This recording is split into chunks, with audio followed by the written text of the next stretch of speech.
ভারতীয় ক্রিকেটের সবথেকে বড় মহাতারকা বিরাট কোহলি ক্যারিয়ারের গোধূলি লগ্নে দাঁড়িয়ে তিনি কি তবে ভবিষ্যৎ নিয়ে ভাবতে শুরু করেছেন? বেঙ্গালুরুতে রয়্যাল চ্যালেঞ্জার্স বেঙ্গালুরুর ইনোভেশন ল্যাব ইভেন্টে কোহলি নিজেই যেন ইঙ্গিত দিলেন নতুন এক অধ্যায়ের শুরুর। আরেকটা অস্ট্রেলিয়া সফর হয়তো আমার পক্ষে সম্ভব নয় অতীত নিয়ে, তাই আমার কোনো আক্ষেপ নেই বলছিলেন কোহলি। মাত্র একটা বাক্যই যেন ক্রিকেট বিশ্বে আলোড়ন ফেলে দিল।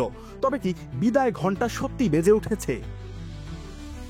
নিজের মন্তব্যের ঢেউ বোঝার আগেই ভক্তদের আশ্বস্ত করলেন কিং কোহলি। মুচকি হেসে বললেন, ঘাবড়াবেন না, আমি কোনো ঘোষণা দিচ্ছি না, এখনো সব ঠিকঠাক চলছে, আমি খেলা উপভোগ করছি।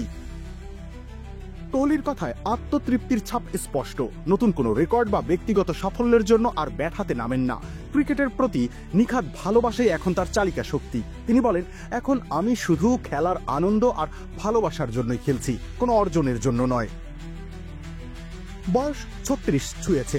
ক্রিকেটের শীর্ষ পর্যায়ে টিকে থাকতে প্রতিদিন করতে হচ্ছে বাড়তি পরিশ্রম। এই বয়সে এসে অবসরের ভাবনা কি কখনো ঘাঁটি গেড়েছে মনে? কোহলি জানালেন, সাবেক কোচ রাহুল দ্রাবিড়ের সঙ্গে একটা আলোচনায় উঠে এসেছিল সেই প্রসঙ্গ। কোহলি স্মৃতিচারণা করে বলেন, দ্রাবিড় আমাকে বলেছিল নিজের সঙ্গে সংযোগ রাখতে হবে, জীবনের কোন পর্যায়ে আছি সেটা বুঝতে হবে, অবসরের উত্তর এত সহজ নয়।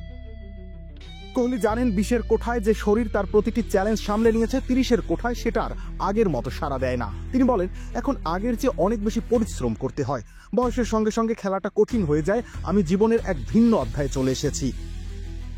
2014 সালের ইংল্যান্ড সফরে ব্যর্থতার পর 2018-তে দুর্দান্ত প্রত্যাবর্তন করেছিলেন কোহলি। এবার কি সেই সুযোগ আর নেই?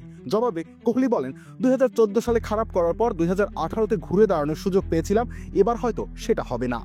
তাহলে কি বিরাট কোহলির আন্তর্জাতিক ক্যারিয়ারের সমাপ্তির ঘণ্টা বেজেই গেল, নাকি এটাও তার কোনো নতুন শুরুর ইঙ্গিত? উত্তর লুকিয়ে আছে সময়ের গর্ভে।